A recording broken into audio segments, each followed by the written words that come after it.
중간 말씀입니다. 호세아서 7장 8절에서 8장 14절까지인데요. 8절, 에브라임이 열방에 혼잡되니 저는 곧 뒤집지 않은 전병이로다. 저는 이방인에게 그 힘이 삼키었으나 알지 못하고 백발이 얼룩얼룩 할지라도 깨닫지 못하는도다. 이스라엘의 교만은 그 얼굴의 증거가 되나니 저희가 이 모든 일을 당하여도 그 하나님 여호와께로 돌아오지 아니하며 구하지 아니하도다. 에브라임은 어리석은 비둘기같이 지혜가 없어서 애굽을 향하여 부르짖으며 아수르로 가는도다. 8장 9절, 저희가 홀로 처한 들나귀처럼 아수르로 갔고 에브라임이 값주고 연애하는 자들을 얻었도다.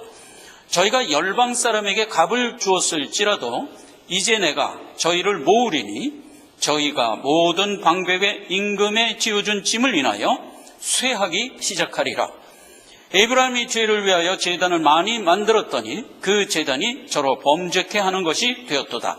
내가 저를 위하여 내 율법을 10,000가지로 기록하였으나 저희가 관계없는 것으로 여기도다. 13절, 내게 드리는 제물로 말할지라도 저희가 고기로 제사를 드리고 먹었거니와 여호와는 그것을 기뻐하지 아니하고 이제 저희의 죄악을 기억하여 그 죄를 벌하리니 저희가 애굽으로 다시 가리라.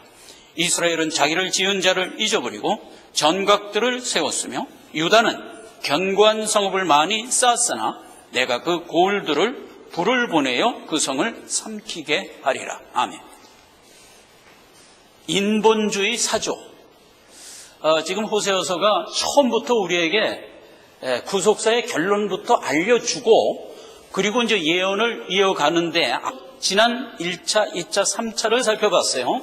하나님이 우리에게 내적 소리를 허락해 주시고 또 알 수 없는 천성을 향한 내적 소욕을 주셔서 우리로 하여금 갈등하게 하는 가운데 하나님이 오셔서 긍휼을 베푼다. 이런 식으로 우리를 구원했다 하는 것을 이제 살펴본 거예요. 그리고 이제 선지사서부터는 우리가 가지고 있는 죄성을 하나하나 인식시켜 줍니다.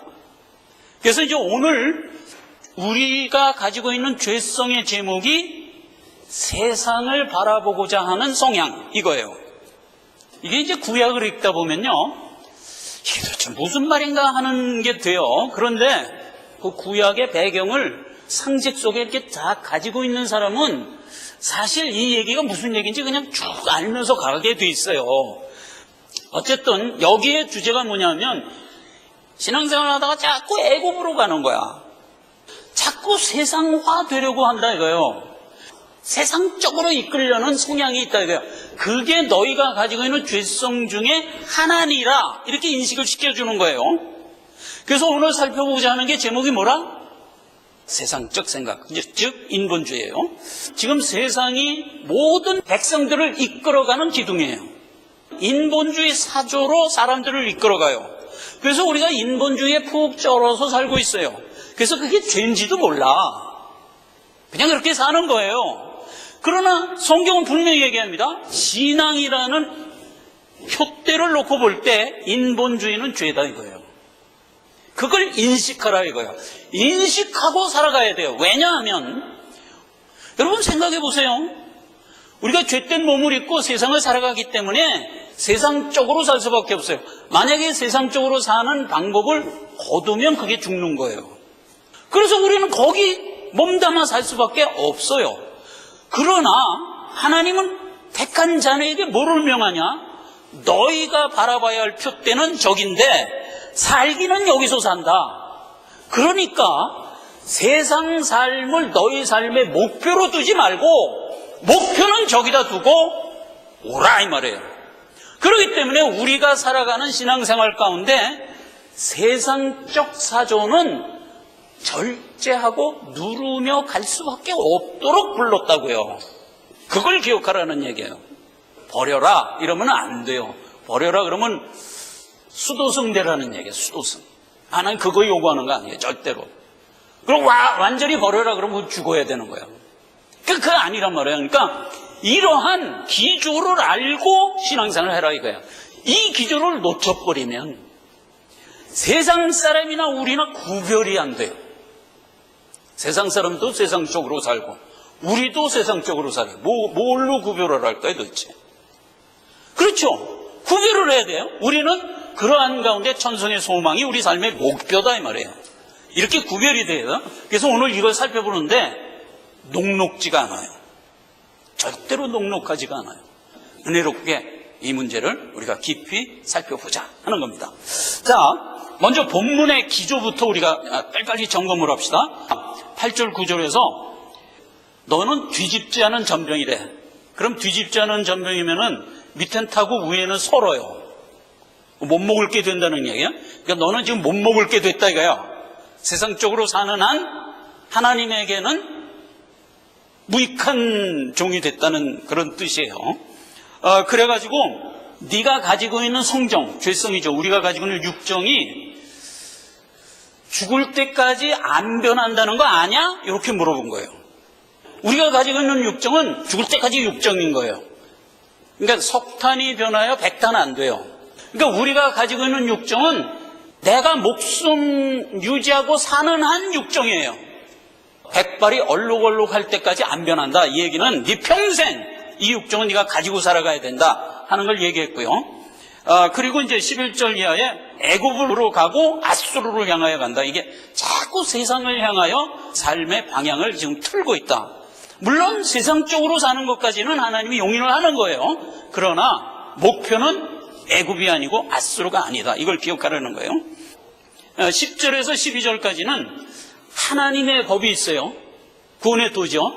그 다음에 세상이 가리키는 세상 윤리가 있어요. 이 둘을 놓고 볼 때 너희가 뭐를 더 중시한다? 세상법을 더 중시한다 이거예요. 그래가지고는 안 돼요. 우리는 언제나 우리의 삶의 목표는 하나님의 법이어야 돼요. 그러면서 세상을 살아가야 돼요. 그래서 그걸 지적한 얘기고, 그래서 13, 14절에는 그렇게 만약 네가 네 일평생을 끝까지 산다면 너는 무너지고 말 것이다 이거예요. 무너진다는 것은 내 신앙이 서지 못할 것이다 이런 뜻으로 한 얘기예요. 제가 오늘 안 읽은 부분을 세 가지만 살펴보겠어요. 안 읽은 부분은 7장 12절에서 16절까지고 8장 1절에서 8절까지인데 세 가지만 살펴봅니다. 7장 14절에 보면 성심으로 나를 부르지 아니하며 오직 곡식과 새 포도주를 인하여 모이며 나를 거역하는 도다 그랬어요. 여기서 곡식과 포도주는 의미를 찾으려고 그러면 안 돼요. 세상이 주는 유익을 위하여 너희가 몰려다닌다 이거예요. 그런데 여기서 이제 모이며를 좀 살펴보려고 그래요. 이 모이며가 호세아 선지자가 언어 풍자를 한 거예요. 우리말에도 그런 게 있어요. 발음이 같은데 뜻은 다른 걸 갖고 말 잘하시는 분들이 언어 풍자를 해요. 그렇게 한 거예요 지금 호세아가. 근데 우리가 히브리어를 모르기 때문에 이걸 못 느껴. 그래서 오늘 좀 느껴보자 말이에요. 다음으로 한번 넘어갑시다. 모이며라는 요 부분인데 요게 꾸르라는 말이에요. 꾸르. 요거는 꾸두예요. 자, 그런데 끝에 글자가 비슷하죠? 기역자 같이 생겼죠? 근데 하나 기역자는 각이 딱 져서 기역자야. 근데 요 꾸루 할 때 요 기역자는 이렇게 둥그렇게 기역자야. 둥그렇게 된 게 렛이라고 그러고 각이 딱 진 거를 따렛이라고 그래요. 그래서 알파벳은 D야, D. 그리고 이제 요 둥그렇게 하는 건 L이에요. 그래서 이제 꾸두 꾸루인데 꾸두가 무슨 뜻이냐면 몸 상하며 이런 뜻이에요. 다른 말로 하면은 열심을 내며 장렬함을 나타내며 이런 뜻이에요. 그래서 원래 7장 14절의 본문은 꾸두였어요. 너희가 세상 것을 향하여 열심을 내며 장렬하게 쫓아가는 도다. 원래 이렇게 쓴 말이에요. 문맥이 그렇게 돼야 되는데 호세아는 지금 어떻게 썼어요? 세상 것을 향하여 모인다 이렇게 쓴 거예요. 그래서 이거 언어 풍자한 거거든요. 꾸두부터 설명하는 거예요. 몸을 상하며 신약에 들어오면 이제 골로새서 2장 2장에 몸을 괴롭게 하는 데는 유익하다 그래갖고 뭐 이거 만지지 마라, 뭐 결혼도 하지 마라, 뭣도 하지 마라, 뭣도 하지 마라, 막 여러 교훈을 주는데 거기에 불신자들이 열심으로 쫓아가는 거예요. 그래서 보면은 불신자들일수록에 무엇이 강하다? 열심히 강해요, 열심히. 그래서 이제 거짓 종교에 가보면 이게 많아. 제가 늘 얘기하지만 일천배례, 그 다음에 삼보일배, 한 번 저라고, 세 걸음 가고 한 번 저라고 하면서 천리를 가는 거예요. 이런 식의 쓸데없는 짓을 한다고요, 쓸데없는 짓을. 그래갖고 이제 종교개혁 전에는 수녀들이 신발 속에다 콩 2알씩 넣고 다녔어. 얼마나 아파. 근데 그 아픈 걸 참는 게 그게 신앙인 줄 알았던 거야. 이런 쓸데없는 열심을 한단 말이에요. 그게 죄성의 가장 두드러진 현상이에요. 그래서 이제 왕상 18장 23절에 보면 엘리야하고 바알 선지자 850명하고 대결할 때 바알 선지자가 보인 행태가 뭐였죠? 창으로 자기 몸을 찌르면서 소리 지르면서 바알에게 부르짖었더라 하는데 거기에 무슨 말이 첨부됐냐면 바알 선지자의 규례대로 자기 몸을 상하며 소리 지르며 부르짖었더라 이렇게 된 거예요. 그러니까 죄인들이 가지고 있는 규례란 말이에요. 그 모습이 장렬함이에요. 지성이면 감천. 인본주의에서 제일 숭고하게 생각하는 게 뭐죠? 지성이면 감천. 하늘도 감동할 거라 이거야. 나의 이 열심을 보고. 인본주의, 신학적으로는 뭐다? 죄. 우리는 그 죄라고 생각 안 해. 기려야 할 거라고 생각해. 기려야 할 거라고. 이걸 인식하란 말이에요, 신자들이. 그래서 이제 이 호세아가 세상 것을 향하여 너희가 열심을 낸다. 장렬함을 보인다. 그걸 지적했는데 언어 풍자를 탁 해갖고 꾸르르 썼지. 이 꾸르르는 모이다 당짓는다. 그래서요. 신약 성경에 보면 이 말이 막 섞여 있는 거 아세요? 세상 열심을 막 보이는 것을 설명할 때 언제나 사도 바울이 뭘 써요? 너희들이 당을 지어 이렇게 쓴다고요. 그래서 이 당지며 뭐 이런 얘기나 열심을 내나 하는 얘기가 같은 차원에서 된 얘기고 그거를 제일 먼저 풍자적으로 쓴 자가 호세아란 말이에요. 그래서 사도 바울은 구약의 박사일 거 아니에요? 그러니까 사도 바울이 하는 모든 얘기를 보면 전부 구약적이야. 그 호세아가 풍자한 그 얘기를 사도 바울이 그냥 평소에 막 쓰는 거야. 너희가 왜 이렇게 쓸데없는데 열심을 내냐? 그리고 왜 당지고 다니냐? 이게 같은 얘기예요. 그래 보세요. 유다서 19절. 당을 짓는 자들이며. 그럼 죄인들이 무슨 당 짓나? 죄인은 절대로 당 안 져요. 서로가 서로를 해하려고 그러지. 근데 왜 당 짓는다고 그럴까? 열심을 내며 이 뜻이에요. 로마서 2장 8절. 여기는 아주 그거를 사도 바울이 제대로 써서 당지어 불의를 쫓는. 그러면 이건 무슨 뭐 조폭무리를 얘기하는 것 같은데, 그렇죠? 당을 지어서 조폭 조직을 만든 것 같은 얘기인데 그런 얘기가 아니에요. 당지며 꾸두꾸루를 얘기한 거예요. 그 다음에 고린도후서 12장 20절엔 다툼과 시기와 당짓는 것과 중상함과 수근수근하는 것과 거만함과 어지러운 것과 이렇게 표현할 때 이게 다 같은 얘기예요. 죄인들이 보이는 것은 지성이면 감천, 열성, 장렬함, 그걸 당짓는 거라고 그런다 이거예요. 호세아 선지자가 14절에 죄인이 가지고 있는 성향 중에서 가장 두드러진 걸 언어 풍자로 우리에게 알려줬어요. 그리고 이제 8장 3절 4절에는 너희가 가지고 있는 그 목표가 내게로 말미암지 않았다. 세상으로부터 말미암았다. 그래서 하나님으로부터 비롯되지 않은 건 다 악이다. 이렇게 설정할 줄 알아야 돼요. 뭐 세상에도 길일 게 있고 하나님도 좋은 교훈이 있지. 이 두 개를 잘 섞어서 우리가 가면 되지. 이렇게 생각하지 말란 말이에요. 세상이 주는 교훈은 좋아 보여요. 그러나 그것으로는 영생에 이르지 못한다. 이걸 분명히 인식하란 말이에요. 누가? 신자가. 성도는 반드시 그걸 인식해야 돼요.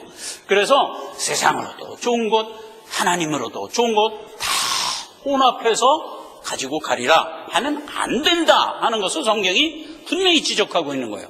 그러니까 세상에 있는 모든 교훈을 우리는 절제하고 누르고 끊을 건 끊고 하면서 갈 줄 알아야 된다 이거예요. 안 읽은 부분 중에서 8절에 보면 너희는 열국 가운데 기뻐하지 않는 그릇 같도다 이거예요. 하나님이 기뻐하지 않는 그릇이 뭐예요? 무익한 종이죠. 그러니까 그렇게 살아가면 하나님이 절대로 그런 사람은 안 써요. 아까 읽은 본문 마지막 절에 뭐예요? 하나님의 불로 사르는 거예요. 그래서 그러한 성정은 뽑아내시고야 만다 이 뜻이에요. 이건 은혜예요. 불신으로 사는데도 안 망해. 그게 누구예요? 택함받지 못한 자예요. 그런데 우리는 어떻다? 하나님이 정한 선이 아닌 것을 선이라고 생각하고 붙들고 살아가면 그 생각대로 사는 것을 하나님이 용납하지 않는다 이거예요. 반드시 그 생각을 뽑아내는 역사를 하시고야 만다 이거예요. 이건 은혜라니까 우리에게만 허락된 은혜예요. 그렇죠? 그걸 기조로 하여 오늘 본문 말씀으로 들어가자. 우리가 추구해야 할 건 천성의 소망이에요. 이건 뭐 기본이죠. 우리가 추구해야 할 것을 먼저 정돈을 하고 들어갑시다. 하나님이 어떻게 역사하는가는 이제 사례를 통해서 우리가 알아볼 거예요. 우리가 추구할 거는 영적인 거예요. 이 땅에 보이는 게 다가 아니다. 나에게는 영원한 내 본향이 있다. 이걸 알고 살아가란 말이에요. 누가복음 18장 19절 예수께서 이르시되 내가 어찌하여 나를 선하다 일컫느냐? 하나님 한 분 외에는 선한 이가 없느니라. 이거 누가 한 얘기예요? 어떤 사람이 예수님 보고 선한 선생이가 그랬어. 그랬더니 예수님이 이 얘기를 한 거거든요. 야 이놈아, 너 왜 나한테 선하다 그래? 선한 건 하나님 한 분뿐이야. 예수님이 이렇게 얘기했다니까. 그럼 얼마나 이게 지엄한 얘기라는 거를 우리가 미려짐작할 수 있죠. 그래요. 선한 건 오직 하나님이다. 이거 요한일서에는 사도 요한이 이 교훈을 줍니다. 이 세상이나 세상에 있는 것들을 사랑하지 말라.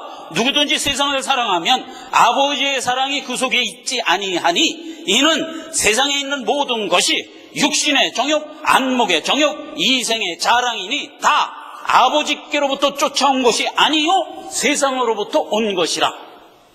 그러니까 세상에 있는 모든 기림, 인본주의 모든 교훈은 어디로부터 왔다? 세상으로부터 자생된 거예요. 위로부터 온 게 아니에요.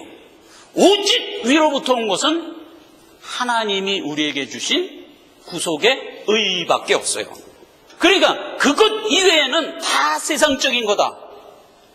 그 세상적인 거다만 얘기를 하면 사람들이 또 몰라. 그러니까 자꾸 부연을 했어. 뭐? 정욕적이다. 뭐? 마귀적이다. 그럼 이제 비로소 아는 거야. 세상적인 게 마귀적이라고? 이렇게 알라는 거예요. 로마서 8장에 보면은 24절에 우리가 소망으로 구원을 얻었음에 보이는 소망이 소망이 아니다. 우리가 보이지 않는 것을 바라면 우리의 인생을 절제하며 살 줄 알아라. 자, 이렇게 된 게 우리가 추구해야 할 목표예요. 우리가 추구해야 할 목표는 절대로 세상적인 게 아니에요. 영적인 거예요. 그걸 알아야 되고, 두 번째, 우리가 추구해야 할 게 영적인 거라면 우리가 그 영적인 걸 어떻게 붙들어야 되느냐 하는 거예요. 어떻게 붙들어야 되느냐에서 세상 방법을 또 동원해요. 그걸 또 하나님이 지적하는 거예요.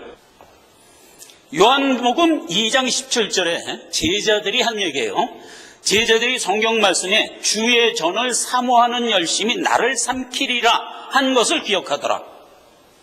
이 얘기는 시편 69편 9절에 있는 말을 제자들이 기억했다는 얘기예요.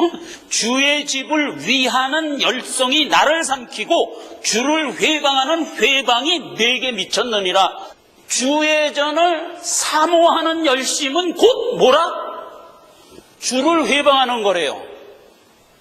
이 얘기는 구원의 도에 대한 밑거름이 되는 얘기예요. 자, 보세요. 우리가 어떻게 구원을 얻었죠? 나의 의지나 나의 노력이나 나의 원함으로 구원을 얻은 게 아니라 그랬죠. 그게 우리 선지 1, 2, 3에서도 확인된 거죠. 그렇죠. 우리에게 내적 갈등을 해서 나는 뭐를 한단 말이냐, 내가 할 일이 도대체 뭐냐 하고 부르짖을 때 하나님이 제시한 게 뭐예요? 긍휼. 그렇죠. 하나님이 내 죄를 없는 것으로 간과해 주시는 것으로 인하여 내가 구원을 얻지, 내가 뭘 어떻게 해서 구원을 얻는 게 아니라는 걸 기조로 설명을 해줬던 거 아니에요. 그래서 구약 백성을 하나님이 교육할 때 4,000년 내내 교육한 제목이 뭐죠? 안식일을 줬던 거 아니에요. 안식일 날 일하지 마. 이걸 4,000년을 준 거예요. 왜 그랬죠? 구원은 네 노력으로 되는 게 아니야. 이거 하나 가리키려고. 이거 하나 가리키려고. 그래서 일하지 않는 겁니다. 그럼 어떻게 하나? 하나님의 긍휼로 구원은 주어지는 것이다. 이거를 인간들이 붙들질 못하는 거예요. 그래서 이스라엘 백성이 제일 먼저 주님이 베풀어준 십자가 대속의 은혜를 잡았어요? 못 잡았어요? 못 잡았어요. 어찌 그러하뇨? 저희가 주께 의뢰하여 붙들질 않고 행위에 의지함이라. 내가 생명을 얻는 길은 전적으로 하나님이 하신 일이라. 그러니까 그 일에 관한 한 나는 할 일이 없는 거예요. 그냥 그걸 믿으면 되도록 돼 있어요. 그래서 하나님이 긍휼로 베풀어서 나를 구원한 것을 알고 하나님을 쫓아가는 나를 의롭다 했던 거예요. 하나님을 의지한 것밖에 없는데 하나님은 뭐라고 얘기해요? 이놈아, 네가 구원 얻은 것은 네가 믿어서 된 거야. 이렇게 우리를 높여줬죠. 여기까지 살펴봤던 거 아니에요? 그러니까 여기 보세요. 구원을 얻기 위하여 내가 보이는 열심은 그 자체가 주를 회방하는 거예요. 하나님은 지금 구원이라는 의를 만들어 놓고 나로 하여금 그것을 바라보고 믿도록 역사했는데, 나는 그것을 믿고 의지하는 걸 거부하고 나는 내 능력으로 내 공로로 구원 얻을 거야 하고 나오면 안 된다 이거예요. 여기까지가 구원에 관련된 행위의 포지션이에요. 우리가 구원을 얻는 데는 행위가 절대로 가입하면 안 돼요. 가입하면 어떻게 된다? 그게 주를 회방하는 거예요. 제자들이 성경 말씀에 주의 전을 사모하는 열심히 나를 삼키리라 한 말을 기억하더라. 근데 이게 무슨 사건 끝에 제자들이 그렇게 생각했다는 거예요? 성전이 어떻게 됐어요? 비둘기 팔고 돈 받고 주고 염소 팔고 뭐 난장판이 돼 있었단 말이에요. 그러니까 예수님이 내 집은 기도하는 집인데 어찌 너희가 광도의 구려를 만들었느냐 하고 다 내쫓아 버렸잖아요. 그러니까 그 모습을 보면서 제자들이 생각한 거예요. 일단 말이죠, 그렇게 해서 구원을 얻으면 우리는 결론을 알고 들어가야 돼. 이거 모르고 행위하지 마 그러면 또 영원히 행위하지 않는 바보가 되면 안 되잖아요. 일단 그렇게 해서 구원을 얻으면 나는 천성을 침노할 거야 하고 가는 그거를 이제는 하나님도 못 말려. 그래서 붙여진 이름이 뭐? 이스라엘. 하나님도 못 당하더라 이 뜻이에요. 그렇게 해서 우리는 용장이 돼서 가도록 이렇게 된 게 전체적인 구속의 성화의 얼개예요. 지금 주의 백성들이 자꾸 세상을 기웃거려요. 세상 윤리와 하나님이 우리에게 준 구원의 윤리가 자꾸 중첩되는 듯 보여갖고 이걸 구분할 줄을 모르는 거예요. 그래서 자꾸 세상을 가요. 그래서 여기서 애굽으로 돌아가고자 하고 아수르로 돌아가고자 했다 그랬어요.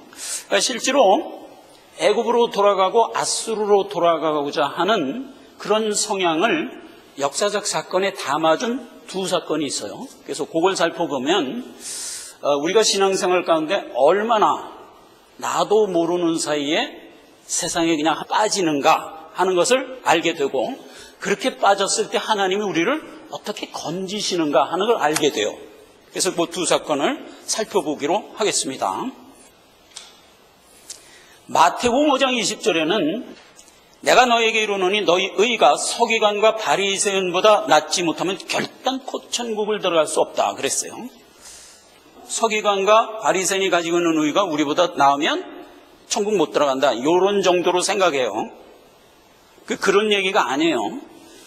인본주의를 가지고 천국을 들어가려고 하면 결단코 들어갈 수 없다, 이 얘기를 한 거예요.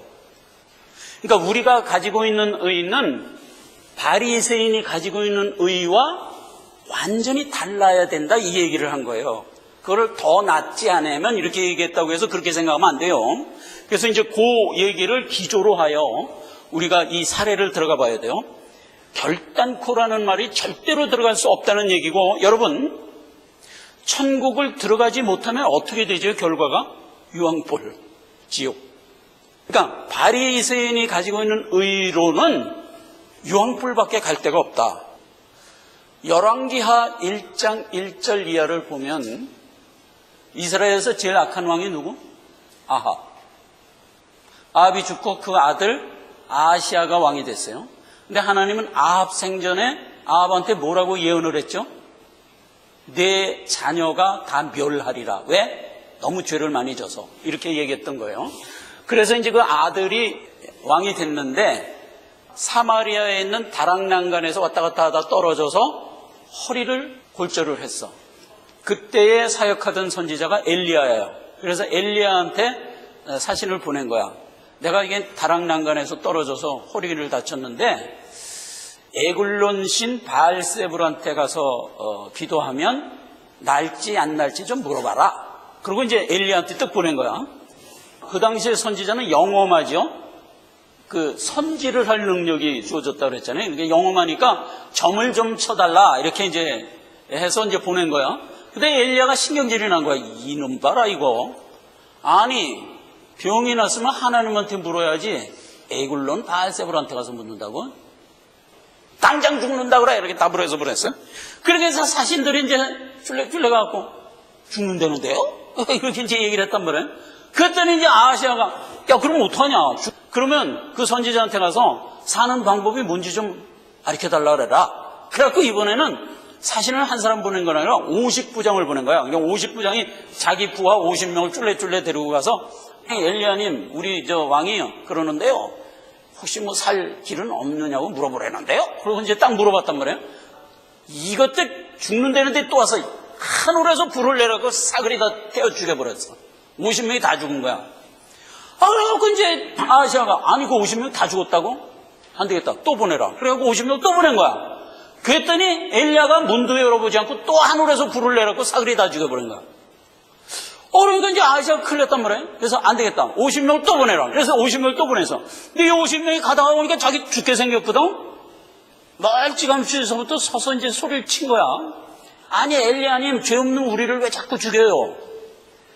답을 할 일이 있으면 직접 가서 하시지 왜 자꾸 우리를 죽여요? 그러니까 엘리야가 듣고 보니까 그렇거든? 그래? 그건 네 말이 맞다. 내가 그럼 아시아한테 갈게. 그래갖고 간 거야.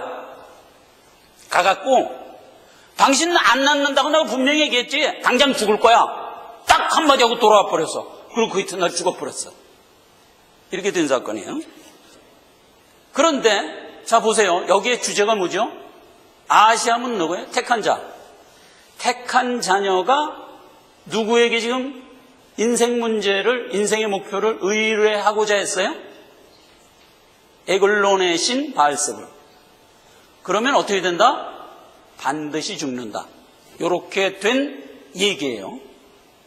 에글론의 바알세불이라는 역사적 지명과 사건이 이 사건이 있기 전 1000년 전서부터 사건이 있었어요. 그래서 그 사건을 들어가 봅시다. 자, 여기가 에글론이에요. 오늘날 어디죠? 여기가? 블레셋 지방이에요. 여기가 기브온이에요. 에글론과 기브온이 이렇게 있다는 것을 기억해 두세요. 자, 이 얘기가 어떻게 된 얘기냐면 여호수아가 이스라엘 백성을 이끌고 가나안을 정복하기 위해서 들어가서 제일 먼저 정복한 데가 어디죠? 여리고. 여리고를 성을 정복했어요. 가나안 족속을 하나님이 뭐라고 명했죠? 가서 다 죽여라 이랬잖아요. 그래서 이제 제일 먼저 죽인 데가 여리고부터 죽인 거예요. 그리고 나머지를 다 죽이려고 이제 막 하는데 기브온 사람들이 그 소식을 들은 거야. 기브온 사람 누구? 진멸받아야 할 가나안 사람이야. 그래 이제 기브온 사람이 좀 똑똑했어. 야 이거 이대로 있다가 우리 진멸당하겠는데 안 되겠다. 우리가 먼 방에 있는 사람인데 가나안 사람 아니라는 거야. 자기가 먼 방에 있는 사람인데 당신네들이 용맹하다는 소리를 듣고 우리가 당신 좀 편이 되고자 해서 왔습니다. 그랬더니 여호수아가 그래? 그럼 그래라. 그러고 맹세를 해준 거야. 이 가나안 땅 다 점령하고 나서 우리가 같이 살게 해주세요. 그러라. 그러고 이제 여호수아가 맹세를 했다.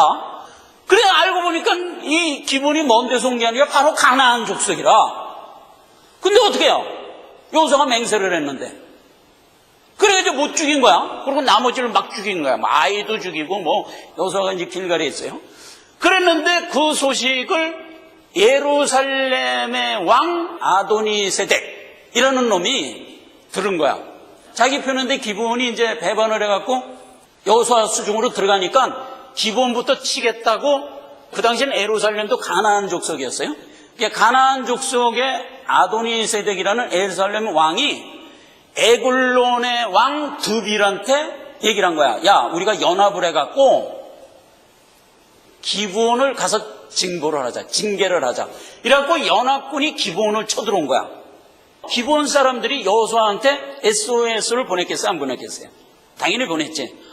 이걸 가나안 족속들이 알고 우리를 진멸하라고 쳐들어오고 있습니다. 그러니까 이제 여호수아가 그 소식을 어디서 들었냐? 길갈에서 들은 거야. 그래서 요 옆에 사진을 봅시다. 여호수아는 지금 길갈에 있어요. 근데 이 연합군은 여기서부터 쳐들어가는 거야. 기브온을 향해서. 여호수아가 길갈에서 그 소식을 듣고 알았어, 우리가 가서 막아줄게 하면서 온 거야. 여기서 부딪혔죠? 기브온에서 쳐 부시면서 얘네들이 도망을 어디로 간다? 요 방향으로 도망을 간 거야. 계속 여호수아가 쫓아가면서 사글이 다 진멸해버려요. 여호수아서 10장 이하에 보면 되게 재밌게 썼어요. 기브온 위에서 쳐부실 때는 해가 질려고 그러는 거라. 그러니까 여호수아가 기도를 어떻게 해요? 하나님 해 좀 붙들어 주세요. 해를 딱 붙들어 준 거야. 그래서 해 지기 전에 기브온에 있는 놈을 다 죽였어. 그랬더니 이제 잔장들이 들이다 도망갔어. 도망갔고 아얄론까지 도망간 거야. 근데 아얄론에 갔을 때는 이제 해가 졌는데 달은 그때 아마 보름달이었던 모양이라 환히 맑았단 말이에요. 그래서 달도 이게 지잖아요. 그래서 여호수아가 또 기도를 했어. 저 달이라도 붙들어 주세요. 그래서 달을 또 붙들어 줬어. 그래갖고 달이 환하니까 연합군을 사글이 다 진멸한 거야. 잔당들이 어디로 가냐? 아세가까지 도망간 거야. 저것들 깜깜해서 이제 못 죽이는데 어떡하지? 하니까 하나님이 우박을 내려갖고 나머지 잔당을 사글이 다 죽인 거야. 이렇게 해갖고 몽땅 죽였더라 한 전쟁이에요. 이 전쟁 만화 같지 않으세요? 그런데 이렇게까지 이 전쟁이 역사적으로 기록된 의도가 뭘까요? 의도. 반드시 죽이리라요. 반드시 죽이리라를 역사적 사건에 이렇게 담아줬던 거예요. 에글론에서 이런 사건이 있었어요. 여기 보면은 여호수아가 에글론에 있는 연합군을 반드시 죽이는데 하나님이 초월적인 능력을 가입해서 한 사람도 남김없이 다 진멸할 때까지 하나님이 역사했다 하는 얘기. 즉 이러한 사상을 가진 자는 반드시 진멸하겠다 하는 게 하나님의 뜻. 그런데 이게 BC 1500년경에 있었던 사건이에요. 그런데 그로부터 500년이 지나서 다윗 시절에, 다윗이 아직 왕되기 전에 사울이 이스라엘과 유다, 그러니까 자기 종족을 위한 열심 때문에 누구를 죽이냐? 기브온 거민을 죽여요. 기브온은 원래 누구? 이방인, 가나안 사람. 그런데 기브온 사람들이 똑똑해서 여호수아한테 파친을 하는 바람에 여호수아가 맹세하고 살려준 자죠. 그래서 이미 이스라엘화 된 거예요. 그래갖고 500년 이상을 살았어. 그런데 사울이 저 기브온은 원래 이방인이었어, 저것들 죽여. 그러고 가서 죽였다는 얘기예요. 근데 뭐 때문에 죽였다? 열심 때문에. 그러니까 신앙인이 가지고 있는 열심은 이렇게 잘못 활용되는 거예요. 그래서 열심 때문에 기브온을 죽인 거예요. 그래서 이제 사울이 이제 뭐 어쩌고저쩌고 해서 죽고 다윗이 왕이 딱 됐는데, 다윗이 왕이 된 해에 3년 기근이 드는 거야. 그래서 다윗이 하나님 앞에 나가서 기도합니다. 하나님, 왜 내가 왕이 되자마자 하나님이 기근부터 주십니까? 하나님이 응답을 했어. 내 나라 안에 무고한 피를 흘린 사건 때문에 내가 기근을 줬다. 이렇게 응답을 해줬어요. 아, 그래요? 그럼 내가 알아보고 잘 처리하겠습니다. 그리고 이제 기브온으로 간 거야. 야, 기브온 사람들아, 너 사울 시대에 무슨 일이 있었냐? 그리고 이제 다윗이 물어본 거야. 그랬더니 기브온 사람들을 진멸하려고 매일같이 와서 학살을 했었습니다. 아니, 너희는 여호수아가 500년 전에 맹세하여 우리 민족이 된 사람 아니냐? 그런데 사울이 너희를 왜 죽이지? 글쎄, 그래서 우리가 억울합니다. 다윗이 하나님이 왜 3년 기근을 줬는지 이유를 아는 거야. 내가 무고히 흘린 피값을 해결하겠습니다. 그리고 기본 사람들한테 얘기합니다. 그러면 내가 너희가 당한 억울함을 어떻게 속죄하면 되냐? 그랬더니 그때 기부한 사람들이 우리를 학살한 사울의 자손 7을 내어주소서. 그래야면 그들을 목매달겠나이다. 그렇게 해서 내줘요. 내줘갖고 목매다니까 기근이 끝나고 평안이 다시 왔더라. 이렇게 된 사건이에요. 이것도 역사적 사건이에요. 상징적 얘기 아니에요. 역사적 사건이에요. 아까 이거 기부원 사건도 역사적 사건이에요. 자, 그러면 이러한 역사적 사건에서 우리가 얻을 교훈이 뭐죠? 반드시 죽이리라요. 에글론의 이방사상을. 에글론의 이방사상을 반드시 죽이리라. 기브온은 믿고 구원 얻은 자예요. 그런데 그 믿고 구원 얻은 자에게 적통이 없다 하여 핍박한 사울도 결국은 무슨 얘기예요? 불신이 가지고 있는 가장 극명한 성향, 그 꿀을 보인 거예요. 그러한 성향을 가지고 있는 것을 하나님이 용납한다? 반드시 진멸한다. 자, 그래서 오늘 말씀의 결론은 이겁니다. 여러분, 우리가 신앙을 갖고 천성의 소망을 향하여 나가는데 세상적 윤리관을 거기다가 혼합시키면 안 돼요. 안 돼요. 세상적 윤리관은 제가 자꾸 얘기하지만 그걸 교회에서 만약 설교로 선포하면 우리가 거부할 수 있다고 그랬어요? 없다고 그랬어요? 거부할 수 없어요. 세상적 윤리관을 우리에게 선포하면 우리가 거부할 수가 없어요. 왜? 그건 너무나 상식이니까. 아니, 아침에 일어나서 앞마당 쓸을 때 이놈아, 옆집 마당도 같이 쓸어. 이렇게 얘기하는 걸 어떻게 거부해요? 그렇지, 옳은 얘기죠. 알았습니다. 조금 내 육신 더 움직여서 우리 동네를 깨끗이 하는데 앞장서겠습니다. 이렇게 나가야지. 그래서 그건 거부할 수 없는 거예요. 그런데 지금 세상 윤리관은 하나님이 지금 어떻게 얘기하고 있어요? 역사적 사건을 정동원해서 이건 반드시 진멸하겠다 이렇게 선언하고 있는 거예요. 신자는 자기가 가지고 있는 삶의 선, 신앙의 목표를 절대로 인본주의 사조에 섞으면 안 돼요. 섞으면 반드시 하나님은 진멸한다고 성경의 여러 역사적 사건을 통해서 구구절절히 우리에게 언급한 바예요. 우리는 오직 구원의 도만이 선이라고 알고 쫓아가는 자가 되어야 돼요. 세상 교훈은 그러한 바탕을 우리가 살아가는 토양일 뿐인 거예요. 그게 우리의 목표는 아니다를 알란 말이에요. 이건 다음 시간에 알아볼 거지만 잘못된 신학은 하나님의 도를 뽑아버리고 세상 인본주의를 교회의 주제로 세워서 신신학을 세웠어요.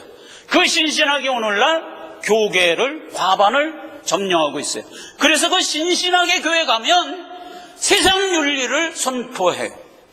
그러면 자꾸 얘기하지만 그걸 듣는 사람들은 거부할 수가 없다니까. 그래서 말려 들어가게 돼 있어요. 아니요. 교회에서 선포하는 도는 천성의 소망이 아니면 안 돼요. 안 돼요. 세상 윤리는 그냥 상식일 뿐인 거예요. 이걸 성경에까지, 교회에까지 동원해서 선포할 내용은 아닌 거예요. 이걸 누가 알아야 된다? 내 새끼들이 알아야 된다 이거예요. 내 새끼들이 알아야 된다 이거예요. 그래서 우리는 이 바른 선만을 움켜잡고 죄된 세상에 발을 딛고 저들과 함께 살아가는 거예요. 구별되는 거예요. 저들은 그것이 인생의 목표지만 우리는 우리의 인생의 목표는 여기에요. 이렇게 살아가라 라고 호세아 선지자가 선지사에 담아주신 것이다 이거예요. 기도하겠습니다. 아버지 하나님 은혜를 감사드립니다. 선지사에 이 귀중한 말씀을 주셨습니다. 우리가 가지고 있는 육정의 성경 중에는 생내적으로 세상을 향하여 따라가고자 하는 성경들이 있습니다. 이것을 우리가 분명히 인식하고 절제하며 갈 줄 알아야 되겠습니다. 하나님, 오늘 이 시간 이후 우리에게 바른 도를 향하여 나가는 발걸음과 의지가 있게 하옵소서. 예수님의 이름으로 기도했습니다. 아멘.